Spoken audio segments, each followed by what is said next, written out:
Hi, my name is Tony Paul. I'm a geologist and geophysicist by training. I've worked in the oil and gas sector for 38 years, mostly in upstream from exploration, appraisal, production. I've worked for the government of Trinidad and Tobago and other governments. In my own country, I'm a Trinidadian and Tobago citizen, and for the multinational companies. I've been involved in this area called local content. What I've been working at is trying to see ways and government obtain more of the value from the oil and gas resource.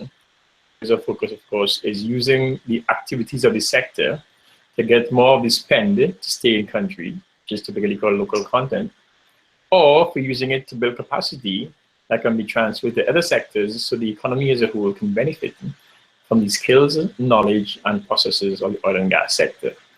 So I have 5 questions that have been asked in relation to this MOOC module, and I'm thankful that you've been here. It's a real pleasure to be part of this, and I hope I can answer these questions in a way that makes it more valuable to those of you who've been taking part in the program.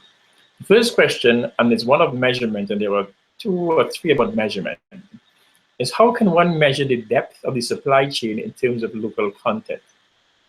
Because as we know, measurement typically refers to putting a unit of something that we want to get a handle on the size, how big or small it might be. We know units easily of tangible things like length in kilometers or inches and volumes, meters, cubic meters a barrel. But some measurements are also not so direct, and especially for intangible things. Like we all know when we do surveys, we might be asked, how satisfied are we of a service? And the measure is a subjective one between not very satisfied to very satisfied. So there are ways to measure some things, and not all are very objective. So let's see if we can take a shot at this one. The question is, again, do we measure the depth of the supply chain in terms of local content? And if we were to take a simplistic view of a supply chain, it says, for a good or service, there are inputs. And those inputs may have a service provider, a company, an individual, bringing that input. And that input may have component parts. So let's take an example of catering. I want to provide food and beverage for my workers in my facility, and I hire a catering contractor. That contractor will buy food, prepare it, package it, transport it, and serve it to these people who he's servicing. So that's one person doing a range of things. Now that person, that contractor, may actually not procure or provide all the inputs himself. So he or she may go to a supermarket, say, and buy food. And that food might be fresh food, it may be processed food, packaged food. It would have come through from a supplier who would have bought it from a farmer, who would have packaged it or processed it, who would have sold it to the supermarket. So there's a whole feed pipeline, if you would, of suppliers who bring the final product to those who enjoy those meals. So the question I can imagine goes to, so how deep into this supply chain do we want to go? Do we want to look at the farmer providing the food? Do we want to go as far back as the supplier providing support to the farmer, fertilizers, for instance? So you can see how complex this gets. But ultimately, you have to measure it. And how do we measure that? The ultimate value of every input is, of course, is how much it costs. So we can look at the cost of the inputs to see how deep it goes into the economy. In other words, what is of the total cost of that product or that service, how much of it stays in the local economy? That is a measure of the depth of the supply chain for that particular service.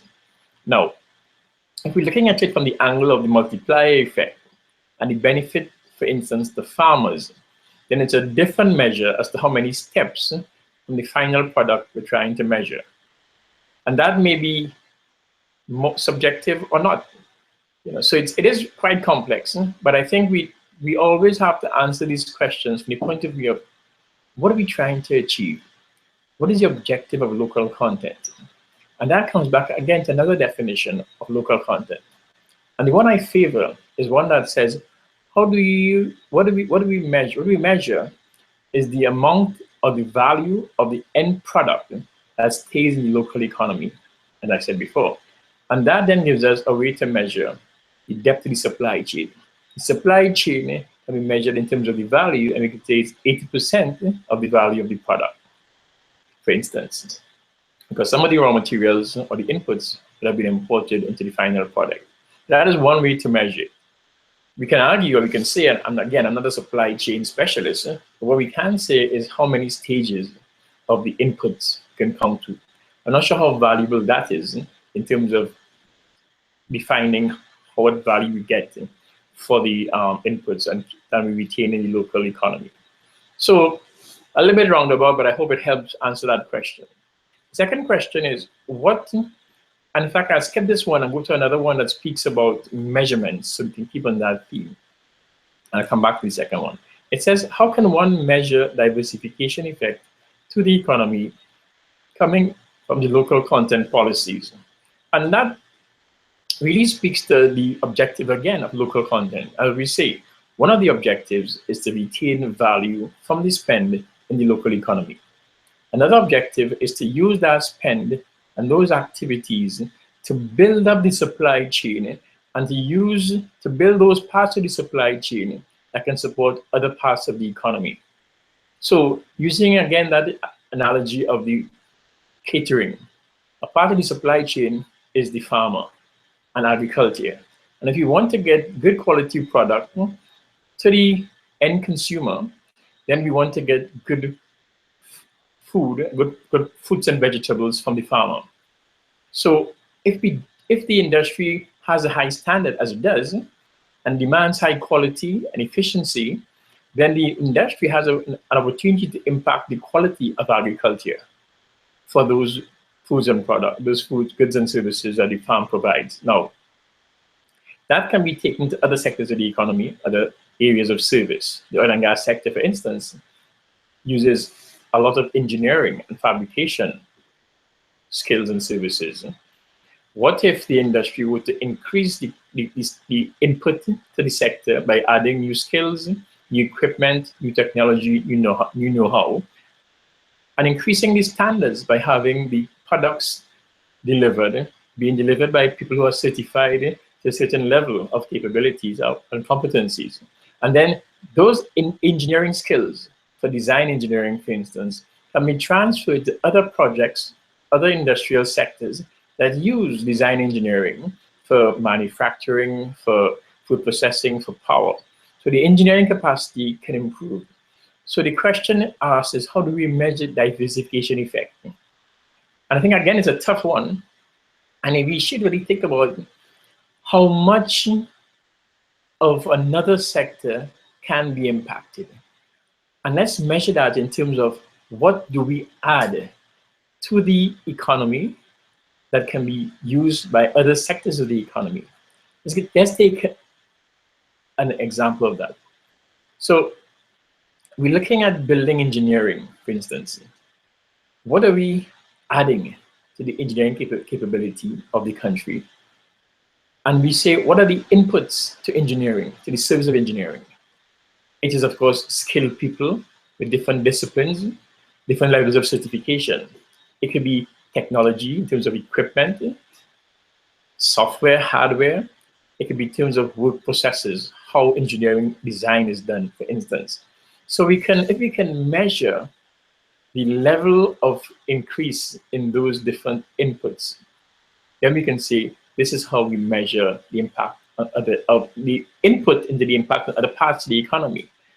But really, the outcome of that input is the efficiency or capacity of that engineering capability we've built.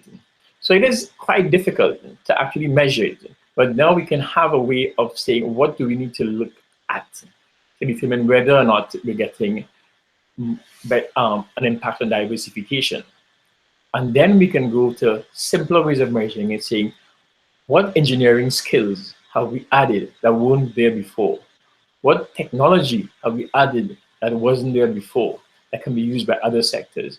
So it's a bit of a roundabout way, but I think if we went after it that way, we can come to some answers.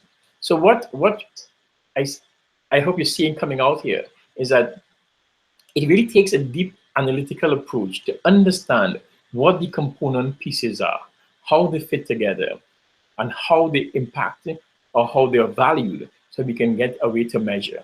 So it's not at all simple, but it's not impossible. And this approach is actually done quite often in engineering projects. When we build up a project, Gantt chart, for instance, we know what the inputs are. Those inputs are reflected sometimes in a Gantt chart that shows the activities and the schedule. But behind those activities are the resources required. And that's where the quantification is built before a project budget is made up. So I hope this helps. The other question that links somewhat to that is one of what are the indicators to conclude that local content policies have succeeded? Is it a volume of export of specific goods, or is it increased value of the goods purchased by the extractive companies? And I think it's actually a combination of all of those. So see if a policy succeeded, it would speak to an increase in the procurement from the local supply chain and the value of that procurement, whether it's in labor or in goods or in services. It also will speak to, since local content policies try to build capacity that is transferable, it also speaks to that as well. But it also speaks, I mean, for all of that to happen, that local content policy must have built new skills or improve the quality of the existing skills. So if we can measure how much of that was done, and in building those skills, we may have to help improve the educational institutions and their level and quality of service, and the level and service of certification that comes out from those schools by the individuals trained. So there are lots of indicators. The primary one is how much of the money stays in the economy. And in addition to that is what we've done to build that capability and how that institution, the services we built can be used by others and how much they're being used. So that is quite a related subject. The fourth one, and I think this is interesting, the fourth one says, what kind of institutional setting and policy framework is needed for successful technology transfer through local content? And I guess it begs the question, what is technology transfer? And if you think about it, technology transfer speaks to, I have a skill or service that is required by the oil and gas sector, but isn't necessarily available in country. What are the parts that make up that technology? Again, as before, it may be know-how, equipment, hardware and software, work processes, the way things are done, databases, knowledge. And to transfer that, it means that there must be a local counterpart who has the ability to absorb some or more of this. So it means working alongside a party that has this technology, this know-how, and who, in working with a local partner, allows for a local to acquire, either through purchase or by experience, those things, the technology, the equipment, the hardware, the software, the know-how, the work processes, the databases. And that comes with time and with working. But it requires that the recipient, the local counterpart, has the right capacity to actually take on board what is needed to be transferred. How you measure it, I think, is simpler in that it says, so how much of the work actually done is now attributable to the local partner? How much of the profit or the value stays in the local economy? And one thing that we should keep in mind is that a lot of technology is used by many players in many countries. And you may want to ascribe the value of the technology input to the manufacturer of the equipment or software. But one of the measures of economic activity is how much goes into procuring a good or service? And where's the finance coming from? So one measure of local content is how much of the capital is sourced in the local economy. Because that capital, once it works, actually returns to the economy, and if it works efficiently and profitably, it will add more capital to the local economy. So the good or service might be developed, manufactured by a foreign entity, but if a local entity were to buy it and take possession of it using local capital, that can be a measure of the local input. And that can be one way to transfer technology. And we tend to actually we forget that some of the biggest innovation companies innovate by procuring. Google, Amazon, Apple buy companies with innovation and technology. So one way to transfer is to procure it. Now, the question gets a little bit more nuanced than that, and it says, what kind of institutional setting and policy framework is needed for successful technology transfer?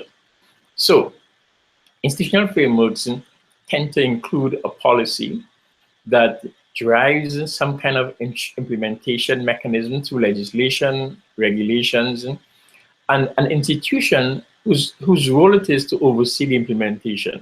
Now, that institution must clearly have the capacity to analyze the service, analyze the technology requirements, and understand how that technology can be transferred, what the local counterpart needs to do, how the international counterpart needs to behave, and find a way to track how the local counterpart improves its own ownership, as it were, of that technology.